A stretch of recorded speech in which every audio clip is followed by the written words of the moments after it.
Sule cari istri yang kuat untuk gantikan Natalie Holzer.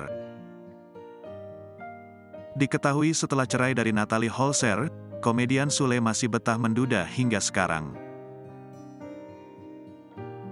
Padahal, Sule sudah sering digosipkan dekat dengan sejumlah wanita setelah tidak bersama Natalie Holzer. Terbaru, Sule terang-terangan mengungkapkan syarat bagi wanita yang ingin jadi istrinya. Sebab selain jadi istri, wanita yang bakal jadi pendamping Sule dalam kesehariannya juga akan menjadi ibu sambung. Perempuan yang mau dekat sama saya itu ya harus tahu benar tentang saya, tentang keluarga, ungkapnya Jumat, tanggal 27 Oktober tahun 2023. Dia harus benar-benar kuat dalam menjadi seorang ibu sambung, tambahnya lagi.